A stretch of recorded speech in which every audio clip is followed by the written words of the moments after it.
savez déjà, le Premier ministre sera demain au CNT pour une séance d'explication sur l'état d'exécution du plan d'action gouvernemental. En clair, les membres du CNT souhaitent avoir amples informations sur le processus de la transition avec à la loupe la sécurité, les réformes politiques et institutionnelles, l'organisation des élections générales ou encore la lutte contre la corruption. Que faut-il comprendre par cet exercice? Les explications avec Ibrahim Traoré. Grand oral du Premier ministre ce jeudi face au Conseil national de transition. Le chef du gouvernement est invité à répondre aux questions des membres du CNT sur la mise en œuvre du PAG, Programme d'action gouvernementale.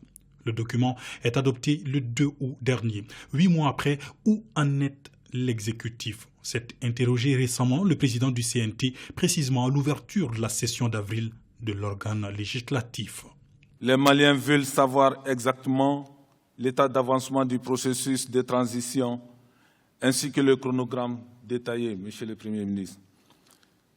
Cela est d'autant plus important que c'est au peuple que revient la paternité des conclusions des ANR, notamment celles devant aboutir à un retour rapide à l'ordre constitutionnel. L'exercice devrait permettre au Premier ministre de faire le point d'exécution des 4 axes de son PAG, à savoir le renforcement de la sécurité sur l'ensemble du territoire national, les réformes politiques et institutionnelles, l'organisation des élections générales, la promotion de la bonne gouvernance et l'adoption d'un pacte de stabilité. Dr Shogel Kokalamaïga a d'ailleurs réuni la semaine dernière toute son équipe pour mieux préparer ce passage au CNT. Il s'agit d'avoir toute la matière première pour pouvoir répondre à toutes les questions. Mais je crois que la trame du débat doit être d'abord ce que nous allons dire. C'est important et c'est ça qui va être écouté en première ligne. Qu'est-ce que nous avons fait par rapport aux différents axes? Il y a tel dossier sur lesquels on a dit qu'il y a eu ceci, il y a eu cela. Tous ceux qui ont des dossiers sur lesquels il y a des polémiques, il faut me faire des notes pour que je puisse répondre parce que ce n'est pas le ministre qui va répondre là. Cet exercice s'inscrit dans le cadre du contrôle de l'action gouvernementale. Mais qu'est-ce qui différencie les questions d'actualité des autres mécanismes comme les interpellations ou les questions orales? Le Parlement n'a de pouvoir que sur le gouvernement et non sur le président pratiquement de la transition ou même le président de la République si vous voulez.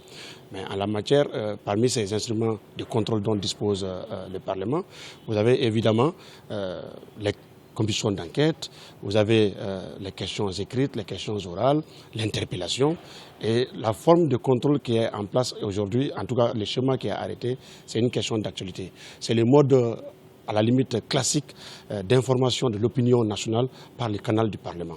Donc il s'agit pour, si vous voulez, permettre à tous les parlementaires qui sont au niveau du Conseil national de transition de poser toutes les questions au Premier ministre. Ce n'est nullement une question de défiance, nullement une question de vote de confiance à renouveler au Premier ministre, mais établir un lien pour permettre au Premier ministre de venir devant le Parlement, expliquer, donner toutes les réponses à toutes les questions qui lui seront posées.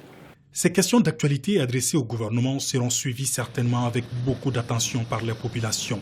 Dans les rues de Bamako, les citoyens ne cachent pas leurs attentes. Nous souhaitons que tout ce qui sera discuté et dit lors de ce passage soit quelque chose qui accalme la situation politique malienne d'abord, qui permet au Premier ministre de présenter quelque chose qui rassure les Maliens, notamment au plan sécuritaire et aussi au plan de la cherté de la vie.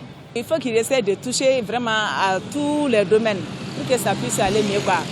Les débats débutent à 9h30 et vont durer 5 heures, 2 heures pour les questions et 3 heures consacrées aux réponses.